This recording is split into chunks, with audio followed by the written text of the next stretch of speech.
Hollywood silver screen presenting Trolls. इस कहानी की शुरुआत में नोरा नाम की एक लड़की को दिखाया जाता है जो अपने पिता के साथ माउंटेन क्लाइंबिंग कर रही होती है।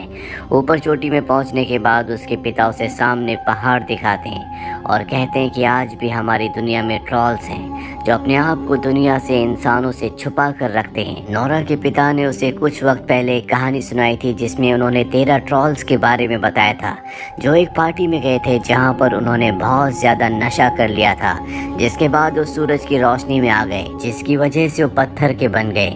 नोरा के पिता नोरा को कहते हैं कि सामने पहाड़ में आज भी ट्रॉल्स हैं।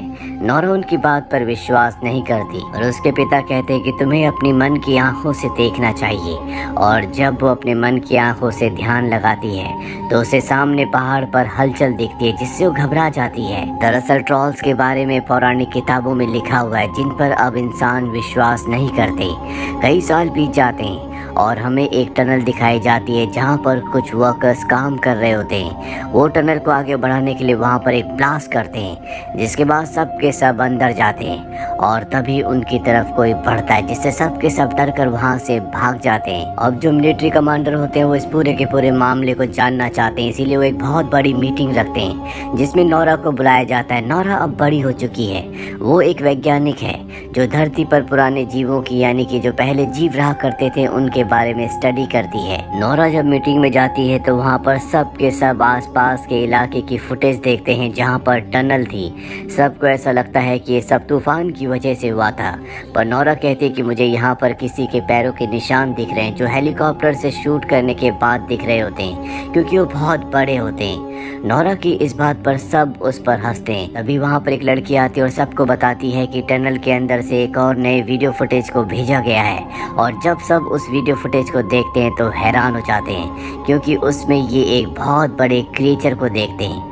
वही नदी के पास हमें एक बूढ़े कपल को दिखाया जाता है जो दोनों के दोनों डाइनिंग टेबल पर होते हैं। बाहर उनका डॉग होता है जो जोर जोर से भौंक रहा होता है और अगले पल उनका घर हिलना शुरू हो जाता है। दोनों के दोनों डर जाते हैं, अपनी जान बचाने के लिए नीचे तहखाने में चले जाते हैं। जिसके बाद कुछ पलों के लिए इनके घर पर बहुत तेज हलचल होती है और जब हलचल खत्म हो जाती है तो ये तहखाने का ढक्कन खोलते हैं। ये देखते हैं कि इनका घर किसी ने तोड़ दिया।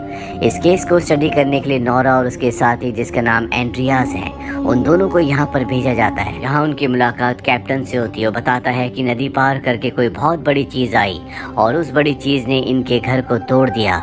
वहाँ पर बहुत बड़े बड़े पैरों के निशान भी होते हैं जो आगे 3 किलोमीटर तक हैं। और हैरानी की बात ये होती है कि 3 किलोमीटर के बाद वो पैरों के निशान अचानक से गायब हो गए। सभी जानना चाहते हैं कि अगर कोई बहुत बड़ी चीज़ यहाँ से गुजरी थी तो गई कहाँ। नोरा एंड्रियास को और कैप्टन को अपने पिता के पास ले जाती है क्योंकि उसके पिता दुनिया से अलग सोचते थे और साथ ही उन्होंने पहाड़ों के ऊपर ट्रॉल्स के ऊपर बहुत स्टडी की है। नोरा जब अपने पिता के घर जाती है तो देखती है कि आज भी उनके घर पर बहुत सारी ट्रॉल्स की फोटोज होती है जिन पर दुनिया विश्वास नहीं करती। नोरा के पिता नोरा और उसके दोनों साथियों को बताते हैं कि आज से कई साल पहले पहाड़ों से कोई चीज़ निकली थी जिसके बाद वो अचानक से गायब हो गई।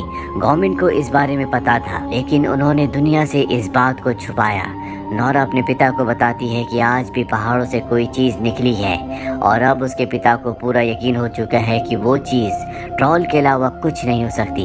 वो नोरा और उसके साथियों को बताते हैं कि हज़ारों साल पहले ट्रॉल्स इस दुनिया में खुलेआम रहा करते थे। जो भी इंसान उनसे बात करने की या संबंध रखने की कोशिश करता था उसे सज़ा दी जाती थी।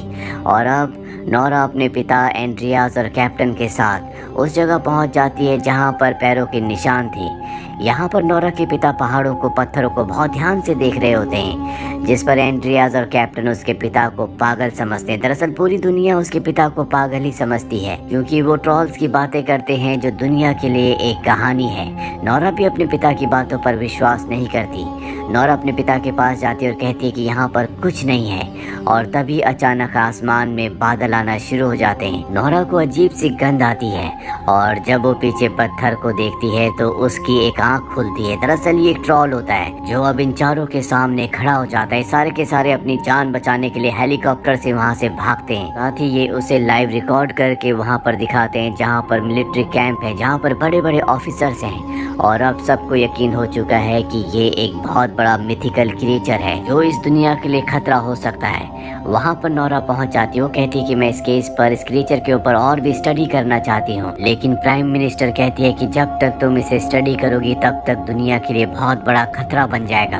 तुम्हारा काम खत्म हो चुका है और अब मिलिट्री अपना काम करेगी, यानी कि ये उस ट्रोल को मारना चाहते हैं। यहाँ पर कैप्टन अपनी टीम के साथ वहाँ पर जाने की तैयारी कर रहा होता है। नोरा कहती कि हम भी तुम्हारे साथ जाना चाहते हैं। हालांकि कैप्टन को इस बात की इजाजत नहीं होती, लेकिन फिर भी वो नोरा को, उसके पिता को और एंड्रियास को अपने साथ ले जाता है। ये उस जगह घात लगाकर बैठ जाते हैं जहाँ पर अब कुछ ही पलों में ट्रोल आने वाला है और अगले पल इनके सामने विशाल ट्रोल होता है। इसके ऊपर कई हमले किए जाते हैं जिससे ट्रोल को बहुत गुस्सा आ जाता है। वो इनके ऊपर हमला करना शुरू कर देता है जिससे काफी सारे सोल्जर्स मारे जाते हैं और अब सब अपनी जान बचाने के लिए भागने लगते हैं। लेकिन तभी नोरा के पिता ट्रोल के सामने आ जाते हैं। वो उससे कहते हैं कि तुम शांत हो जाओ, तुम पर कोई भी हमला नहीं करेगा।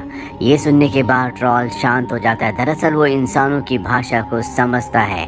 और अब इससे पहले कि नोरा के पिता कुछ और कहते, वहाँ से कुछ सोल्जर उसके ऊपर एक बार फिर से हमला कर देते हैं जिससे वो उनके टैंक को अपने पैरों के तले कुचल देता है और साथ ही वो नोरा के पिता के ऊपर भी हमला करता है जिससे नोरा के पिता दूर जाकर गिरते हैं। ट्रोल को देखकर लगता है कि उसकी आंखों में, उसके मन में दुख है। ट्रोल वहाँ से चला जाता है। नोरा अपने पिता के पास जाती है। उसके पिता अपनी जिंदगी की आखिरी सांसें ले रहे होते हैं। मरने से पहले वो अपनी बेटी को कहते हैं रॉयल पैलेस और घर। इसके बाद उनकी मृत्यु हो जाती है। नोरा अपने पिता की मृत्यु से टूट जाती है। बचपन में उसकी मॉम की मृत्यु हो गई थी और अब उसका इस दुनिया में कोई भी नहीं है। उसके पिता के पास बहुत सारे नोट्स होते हैं जो कि ट्रोल्स के ऊपर होते हैं और जब नोरा उन्हें स्टडी करती है तो उसे पता चलता है कि ट्रोल्स को चर्च की घंटियां बिल्कुल पसंद नहीं थी, इसीलिए वो चर्च के ऊपर पहले हमला किया करते थे। नोरा अब कमांडर से बात करती है और कहती है कि हमें उस ट्रोल के ऊपर बमबारी करने की जरूरत नहीं है। मेरे पास एक दूसरा आइडिया है जिससे हम उसे काबू में कर सकते हैं। नोरा को मौका दे दिया जाता है जिसके बाद वो हेलीकॉप्टर्स पर चर्च की घंटियां लगाती है। तो हेलीकॉप्टर्स ट्रोल के चारों तरफ घुमाए जाते हैं। घंटियों की आवाज से वो बेकाबू होना शुरू हो जाता है। वो हेलीकॉप्टर्स के ऊपर हमला कर देता है और इस हमले में एक बच्चे की जान जाने वाली होती है। लेकिन हैरानी की बात ये होती है कि ट्रोल उस बच्चे को बचा लेता है। पूरी दुनिया ये देखकर हैरान होती है और तभी ट्रोल उस हेलीकॉप्टर को देखता है जिसके अंदर नोरा होती है। वो उसे देखकर वहां से चला जाता है। क्योंकि अब नोरा अपने काम में फेल हो चुकी है, इसीलिए उसे इस प्रोजेक्ट से, इस मिशन से निकाल दिया जाता है और तय किया जाता है कि उस ट्रोल के ऊपर बड़ी बड़ी मिसाइल्स फेंकी जाएंगी जिस वजह से पूरे शहर को खाली करवाया जाता है। नोरा को कुछ समझ नहीं आता कि उसे क्या करना चाहिए। तभी उसे अपने पिता के आखिरी शब्द याद आते हैं जिसमें उन्होंने कहा था रॉयल पैलेस। वो समझ जाती है कि हो न हो ट्रोल वहीं जाएगा, इसीलिए वो अपने साथी एंड्रियास के साथ किंग पैलेस पहुंच जाती है जहां पर उसे किंग का चीफ मिनिस्टर मिलता है। वो बताती है कि हो सकता है कि ट्रोल यहां पर हमला करे और अगर वो ऐसा करता है तो इसकी कोई ना कोई बड़ी वजह होगी। चीफ मिनिस्टर बताता है कि पौराणिक किताबों में लिखा हुआ है कि अगर किसी राजा का घर दूसरे राजा के घर के ऊपर बनाया जाए तो बहुत शुभ होता है। और यहाँ पर, जहाँ पर किंग पैलेस है, पहले यहाँ पर ट्रोल्स का घर हुआ करता था जो इन पहाड़ों के राजा थे, लेकिन यहाँ के राजा ने उन सब को मरवा दिया ताकि उनके घर पर अपने महल को बनाया जा सके। लेकिन एक ट्रोल के बच्चे को जिंदा छोड़ दिया गया जिसे यहाँ से बहुत दूर पहाड़ों में अंधेरों में भेज दिया गया और अब जो ट्रोल वापस लौट कर आया है शायद ये वही बच्चा है जो कई 100 सालों के बाद नींद से जागा है और अब वो अपने घर वापस आना चाहता है। इसके बाद चीफ मिनिस्टर इन सब को एक खुफिया जगह ले जाता है जहाँ पर बहुत बड़े बड़े स्केलेटन्स होते हैं और ये उन्हीं ट्रोल्स के होते हैं जिन्हें कई 100 साल पहले मार दिया गया था। यानी कि जो रॉयल फैमिली थी उन्हें इन ट्रोल्स की सच्चाई के बारे में पता था, लेकिन हमेशा उनकी सच्चाई को दुनिया से छुपा कर रखा गया। अब नोरा यहाँ पर एक कंकाल के ऊपर, एक हड्डी के ऊपर यूवी टॉर्च की रोशनी डालती है और तभी वो हिस्सा पत्थर का बन जाता है। उसे बचपन की वो कहानी याद आती है जो उसके पिता ने सुनाई थी जिसमें 13 ट्रोल्स थे जो सूरज की रोशनी में बाहर आ गए थे। जिसके बाद वो पत्थर के बन गए। अब उसे पता है कि ट्रॉल को कैसे हराना है, इसीलिए कैप्टन को कॉल करती है और बताती है कि मुझे पता चल चुका है कि हम ट्रॉल को कैसे हरा सकते हैं। हमें एक बहुत बड़े यूवी लाइट के सिस्टम का अरेंजमेंट करना होगा, साथ ही ट्रॉल को खुले में लाना होगा। दरअसल कोई भी नहीं चाहता कि मिसाइल्स का इस्तेमाल किया जाए, क्योंकि इससे बहुत बड़ी तबाही होगी। नोरा ट्रॉल को अपनी तरफ अट्रैक्ट करने के लिए अपने साथियों के साथ गाड़ी में एक ट्रॉल के स्केलेटन को बांध देती है, जिससे ट्रॉल अट्रैक्ट होकर उनकी गाड़ी का पीछा करने लगता है। लेकिन जब वो अपनी गाड़ी को रोकती है तो वो स्केलेटन नीचे गिर जाता है, जिसे ट्रॉल उठाता है और उसे देखकर वो बहुत ज्यादा इमोशनल हो जाता है, क्योंकि ट्रॉल का इस दुनिया में कोई भी नहीं बचा। तभी उसके हाथ से वो स्केलेटन गिर जाता है, जिससे वो चकनाचूर हो जाता है। ट्रॉल को अब गुस्सा आ चुका है, वो नोरा की गाड़ी का पीछा करने लगता है। नोरा भी अपनी जान बचाने के लिए तेजी से गाड़ी को चलाती है। वहीं अब वो पल भी आ चुका है जब ट्रॉल के ऊपर मिसाइल से हमला करना है। नोरा का जो साथी एंड्रियास है, उसकी दोस्त उसी डिपार्टमेंट में है जहां से मिसाइल्स को लॉन्च किया जाना है, और वो अपनी दोस्त से कहता है कि तुम्हें पूरे सिस्टम को हैक करके जैम करना होगा।